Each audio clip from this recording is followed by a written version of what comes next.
Bienvenidos y bienvenidas, soy José González y hoy vamos a tomar un café con Aristóteles.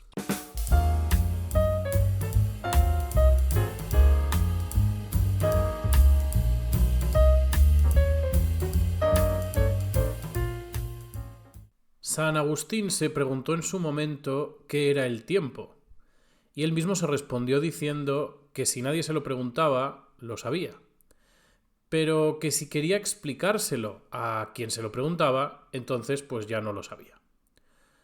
Platón, por ejemplo, en el Timeo definió el tiempo como la imagen móvil de la eternidad.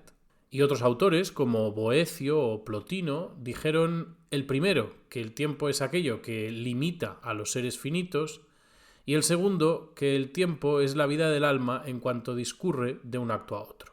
Como podéis ver, el concepto de tiempo es un concepto complejo, complicado de definir, y que ha traído de cabeza a los mayores y más brillantes filósofos de la historia de las ideas. El tiempo es una realidad física, es cierto, pero también es una manifestación de la eternidad. La eternidad es definible, es concebible, porque gozamos de la noción de tiempo, porque la entendemos, o al menos porque podemos imaginarnos lo contrario al nacer y al morir. Es decir, podemos pensar el existir siempre. Esta eternidad es el lugar, por ejemplo, de la naturaleza, de Dios, del cosmos. Cosas que se definen por oposición a nuestra propia naturaleza imperfecta y finita. Para nosotros el tiempo es innegablemente algo. ¿El qué? No lo sabemos, o al menos no lo tenemos claro. Lo que sí que tenemos claro es que es un concepto que nos fascina y que en muchos casos nos obsesiona. El concepto de tiempo aparece como una realidad humana esencial, inherente a nosotros. Aparece en la filosofía, pero también en la ciencia, en la literatura o en el cine. Lo tratamos como una magnitud, trabajamos con él en el colegio, sentimos la experiencia del tiempo en nuestras vidas, de su paso concretamente, y sobre todo disfrutamos de pensarlo. Tal vez por eso es una pieza clave de nuestro ocio. Pienso, por ejemplo, en obras como En busca del tiempo perdido, de Proust, o en Esperando a Godot, de Samuel Beckett, o en películas como Tenet, El séptimo sello o la propia Matrix. Sin embargo, y a pesar de que vivimos tan claramente la experiencia del tiempo, resulta que suele sucedernos algo parecido a lo que le sucedía a San Agustín, que si alguien nos pregunta qué es, no sabemos muy bien qué decir. Pues bien, en el episodio de hoy vamos a intentar dar algo de luz a este problema, acudiendo, como no puede ser de otro modo, a nuestro filósofo de cabecera, Aristóteles, y comentando cuáles son las ideas clave de la concepción aristotélica del tiempo. Vamos pues con el episodio 28, ¿Qué hora es en el alma, Aristóteles y el tiempo?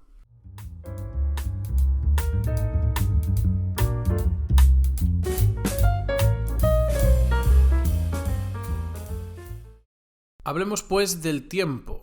Hoy en día tratamos el tiempo como una magnitud, probablemente porque es el modo como en el colegio, en la asignatura de física, por ejemplo, pues nos han enseñado a tratar una cosa tan extraña como es el tiempo.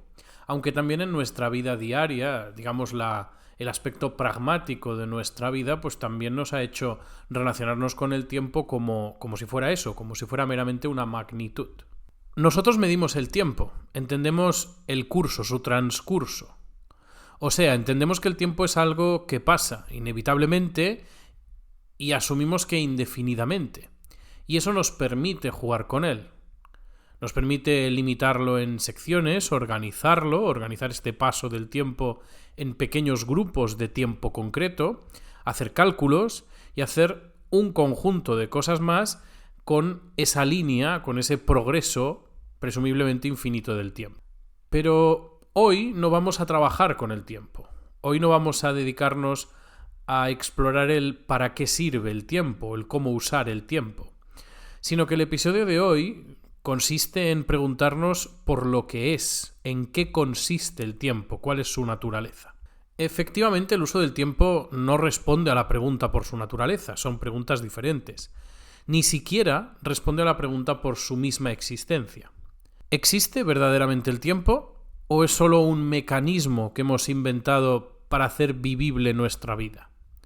¿Os habéis imaginado cómo sería vivir si no hubiera tiempo? O sea, si no existiera para nosotros el concepto de tiempo. Claro, aquí hay gente que podría decir que no exista, el hecho de que no exista el concepto de tiempo no implica que el tiempo no exista, o sea, que el tiempo no corra. Bien, pues está aquí precisamente el quid de la cuestión, el corazón de este episodio. El tiempo es, independientemente de si lo percibimos y lo pensamos, o el tiempo depende de la mente que lo piensa. Sin el concepto del tiempo, ¿cómo podríamos saber cosas como cuándo coger un tren o cuándo llegaremos a un destino? O, por ejemplo, ¿cómo sabríamos cuándo un pastel o un plato está suficientemente cocinado? De hecho, si os fijáis, sin el concepto de tiempo, ni siquiera podríamos hacernos este tipo de preguntas, ya que la palabra cuándo, el concepto cuándo, pues carecería de todo sentido. ¿Cuándo de qué? ¿Cuál es el contenido material de la palabra cuándo si no es el tiempo, si no es un tiempo concreto? Bien, pues antes de llegar a estas preguntas, lo primero que debemos hacer es preguntarnos o pensar qué es el tiempo. Y cuando pensamos qué es el tiempo, en qué consiste el tiempo, lo que estamos haciendo en realidad es preguntarnos dos cosas. Nos estamos preguntando si el tiempo verdaderamente existe, o sea, si el tiempo es algo, y por otro lado nos estamos preguntando qué es exactamente eso que existe, si es que existe. O sea, qué partes conforman el tiempo, cómo son esas partes.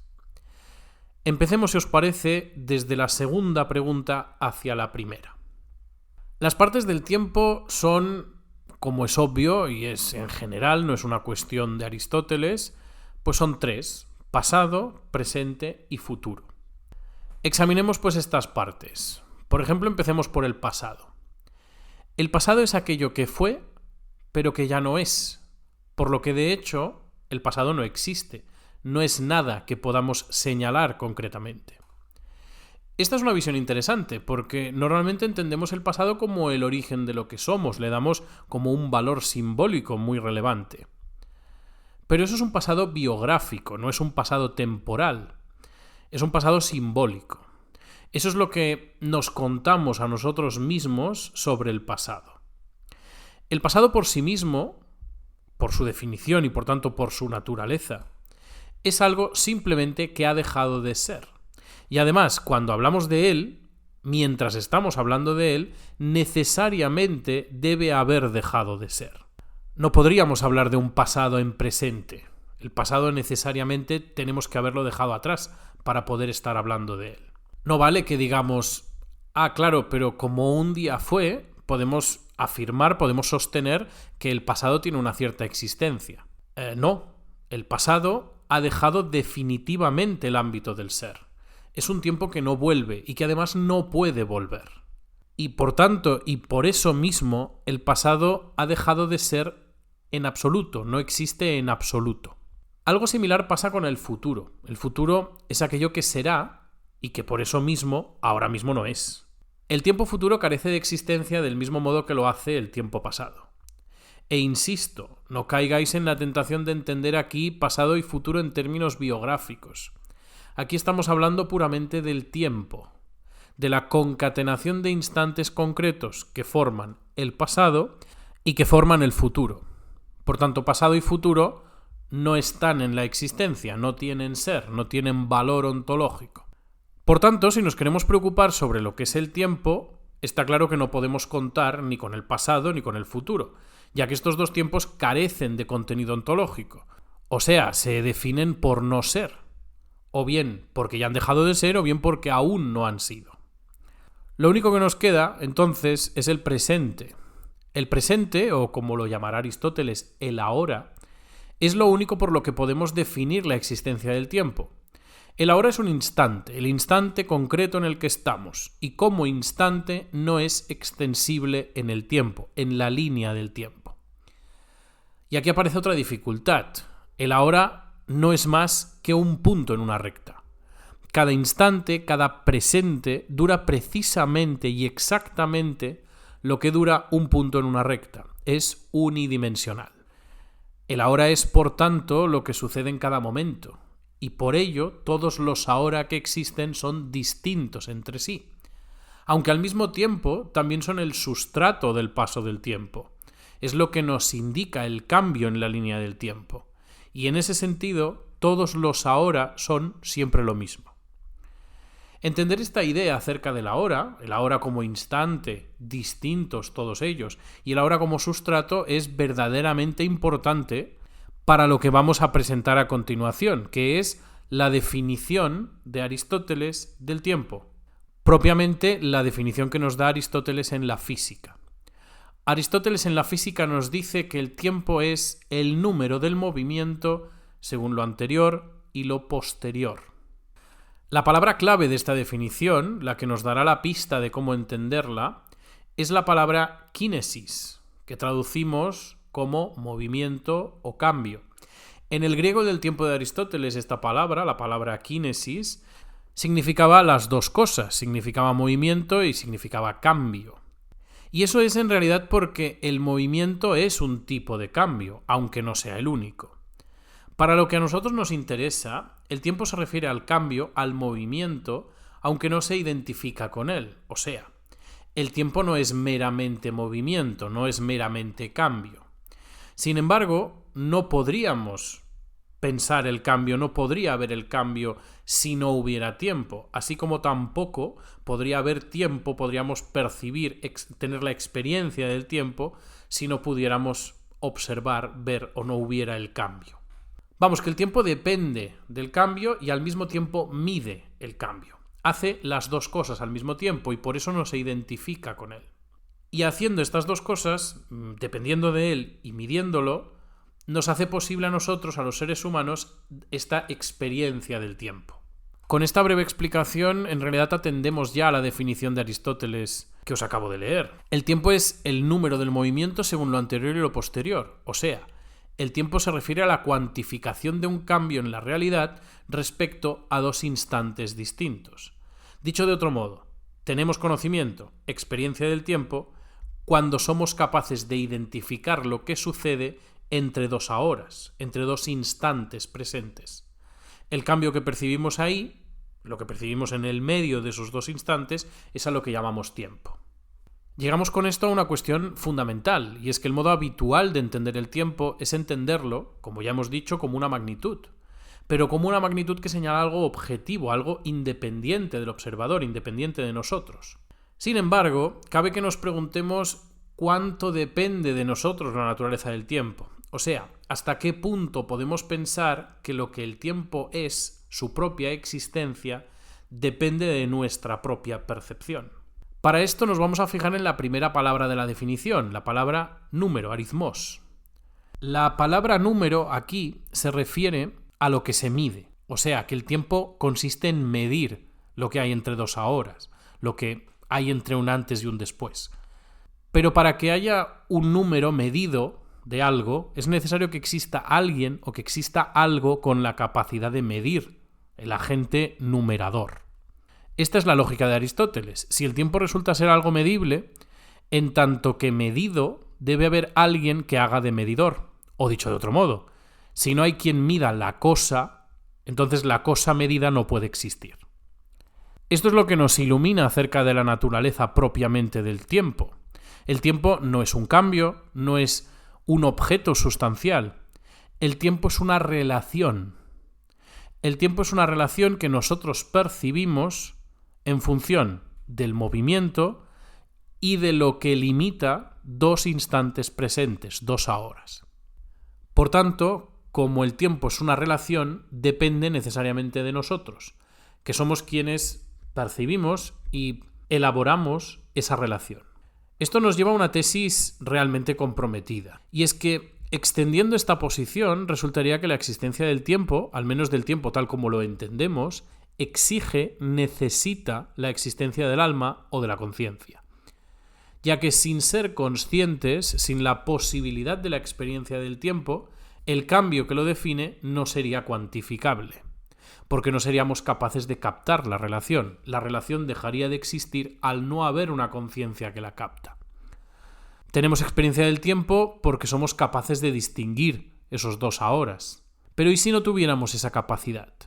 ¿Y si no pudiéramos distinguir esos dos instantes? ¿qué sería entonces el tiempo para nosotros?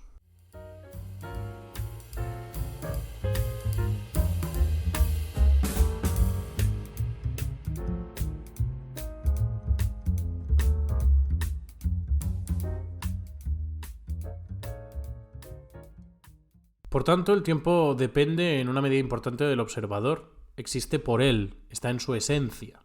La pregunta realmente interesante sería tal vez qué pasaría con un mundo, con un universo, en donde no hubiera concepción del tiempo, en donde no hubiera una conciencia preparada para distinguir esos dos ahoras y, por tanto, para cuantificar lo que sucede entre ellos. No habría tiempo en ese contexto, en ese mundo, en ese universo. Si el tiempo es una relación, es la relación que une dos ahoras. Si hubiera distintas formas de percibir esos ahoras, ¿eso implicarían distintas formas del tiempo? ¿Tiene siquiera sentido hablar de distintas formas del tiempo? Estas son preguntas muy interesantes porque pueden incluso ampliarse a nuestra concepción de la eternidad. ¿Un universo sin observadores, sin conciencias, sería un universo sin tiempo? ¿Es la eternidad que suponemos del universo una especie de consecuencia del hecho de que realmente, y cuando digo realmente quiero decir fuera de la capacidad de la conciencia, el tiempo no existe? Os dejo estas preguntas para que reflexionéis, para que penséis en ellas y si queréis las compartáis. Compartáis vuestra posición acerca de cuáles son las implicaciones de que el tiempo tenga un carácter, una naturaleza subjetiva, al menos por lo que respecta a su experiencia. Hasta el próximo episodio.